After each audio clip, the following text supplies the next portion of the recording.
आधार card 10 साल पुराना हो गया है, फोटो अपडेट कराना होगा, वेरीफाई में कोई प्रॉब्लम तो नहीं आएगी? सर थोड़ा फोकस कर। नहीं, सबसे पहले तो मैं आपको बताना चाहूंगा कि आपने फोटो अपडेट भी नहीं किया तो भी आपके वेरिफिकेशन में प्रॉब्लम नहीं आएगा, क्योंकि वेरिफिकेशन के लिए फोटो से ज्यादा जरूरी आपके आंखों का जो रेटिना स्कैन हुआ था आधार कार्ड बनवाते वक्त, और आपके जो थंब इम्प्रेशंस लिए गए थे उसके थ्रू जो आपको आधार नंबर इशू किया गया था उसी के थ्रू वेरिफिकेशन होता है मोस्टली। और आपका जो मोबाइल नंबर होगा जिस पर ओटीपी आएगा उस ओटीपी के थ्रू उस वेरिफिकेशन को कंफर्म किया जाता है। ठीक है, फिर भी मैं आपको एक ऑप्शन बताता हूं, एम आधार करके एक एप्लीकेशन है, एम आधार एप्लीकेशन को डाउनलोड करिए। डाउनलोड करने के बाद आपके आधार नंबर के थ्रू उसे एक्सेस करिए, आपके मोबाइल नंबर के थ्रू उसे वेरीफाई करिए, और वहां पे आप एम आधार में आपके फोटो को चेंज कर सकते हैं। ओके, आपका जो अभी लेटेस्ट फोटो है उसको आप चेंज कर दीजिए, आपके पुराने फोटो के साथ उसे रिप्लेस कर दीजिए। Over to Sanjay sir.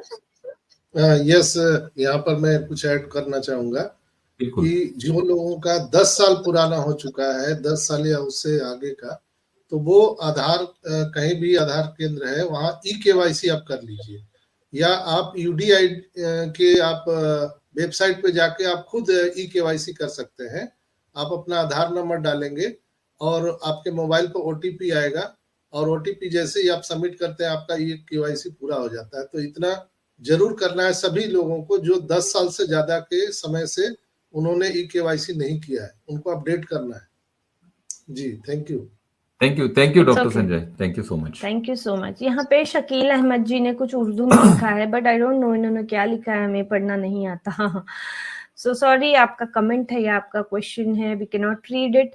Kindly I request you to please write it down in Hindi और in English so that we can read your question और कमेंट जो भी है वो। Okay, so thank you so much for joining with us. Next we'll move towards our question.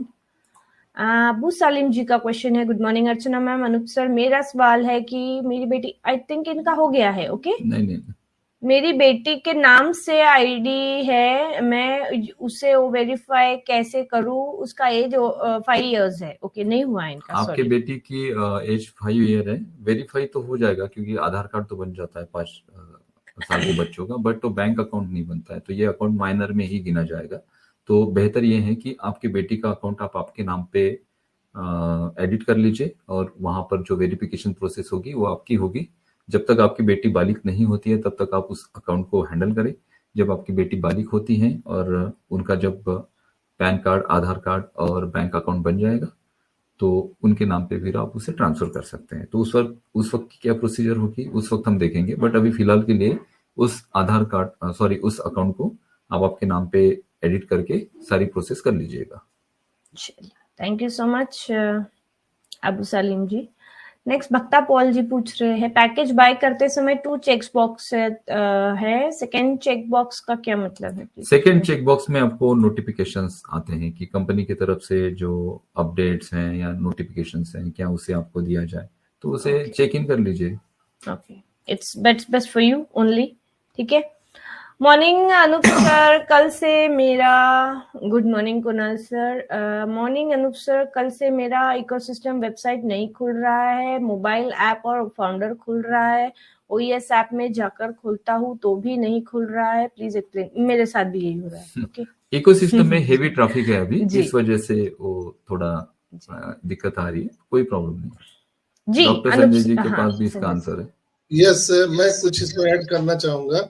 जिन लोगों का भी OS नहीं खुल रहा है, पहले अपना वो क्रोम ब्राउजर में वो ब्राउजर हिस्ट्री को क्लियर कर दे, और सुबह शाम दोपहर 3 बार आप लोग करिए, क्योंकि अभी नया नया अपडेट आ रहा है हमारे इकोसिस्टम में, तो जिसके कारण वो प्रॉब्लम हो रहा है। कई लोगों ने मेरे व्हाट्सएप पे भी पूछा है कि सर आपका खुल रहा है क्या? मेरा प्रॉपर खुल रहा है दोस्तों, और घबराने की जरूरत नहीं है। सिर्फ आप ब्राउजर हिस्ट्री को क्लियर करते रहिए तो आपको तकलीफ नहीं आएगी, वो इकोसिस्टम बराबर खुलेगा। जी, थैंक यू। बिल्कुल, ये भी एडवाइस आप फॉलो करें डॉक्टर संजय जी की।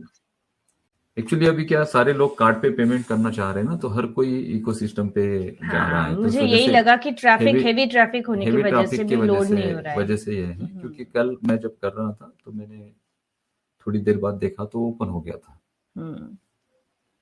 काफी टाइम लग रहा है उसे ओपन होने में। ओके, फिर से भक्ता पॉल जी बोल रहे हैं daily volume limit exceeded, why it's showing, how to fix this problem. ये volume limit we can not fix it because we are नहीं, ये इन बल्क ऑफ वॉल्यूम। ये फिक्स नहीं कर सकते, वॉल्यूम बल्क में है और एक्चुअली बहुत हेवी ट्रैफिक है अभी मर्चेंट साइट पर, इस वजह से ये इशू आ रहा है, बट इसे भी रिजॉल्व होने के लिए 1-2 दिन लगेंगे, डोंट वरी। आप अगर पेमेंट आपका नहीं हुआ है, मोस्टली जो बैंक्स है अभी जो फिलहाल मर्चेंट है, उन मर्चेंट के साथ जो अटैचमेंट है बैंक्स का, तो बैंक्स के तरफ से एक कोड जनरेट होता है उस पर्टिकुलर मर्चेंट को, और आप देख पा रहे होंगे कि बहुत सारे लोग पेमेंट करना चाह रहे हैं, तो 225 का वहां पर एरर आ रहा है, 525 सॉरी 525 का वहां पर एरर आ रहा है। तो ये 525 का एरर आता है कि गेटवे के साथ आपके बैंक के इंटीग्रेशन नहीं हुए, प्रॉपर अटैचमेंट्स नहीं हुए, उस वजह से वो एरर आता है। तो बैंक का एक कोड इशू होता है, उसके बाद उस मर्चेंट के साथ वो अटैचमेंट्स होते हैं। तो अगर आपको 525 का एरर आ रहा है तो आप थोड़ी देर बाद ट्राई करें, या फिर आप जिस बैंक से कर रहे पेमेंट उस बैंक से आप संपर्क करें, क्योंकि बहुत सारे बैंक्स के साथ ट्रांजेक्शन हो रहे हैं, जैसे डॉक्टर संजय जी SBI ऐसे कर रहे हैं तो इजीली उनके ट्रांजेक्शन हो रहे हैं। कुछ बैंक्स के साथ ये इशू आ रहा है, तो ये मर्चेंट एंड बैंक के आपस में जो नेटवर्क का इशू है उसकी वजह से है। तो आप बैंक जाके इस इशू को रिजॉल्व कर सकते हैं, या फिर 1-2 दिन में ऑटोमेटिकली ये सॉल्व हो जाएगा, क्योंकि ये बहुत रेयरली आता है। ये जो इशू है, ये 525 का जो एरर है बहुत रेयर होता है, तो ये ऑटोमेटिकली सॉल्व हो जाएगा, आप वेट करिए। ये हाई वॉल्यूम की वजह से ये सारी चीजें हो रही है।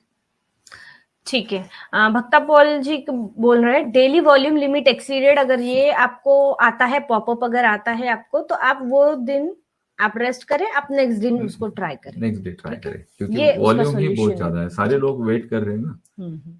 आप नेक्स्ट डे ट्राई करें।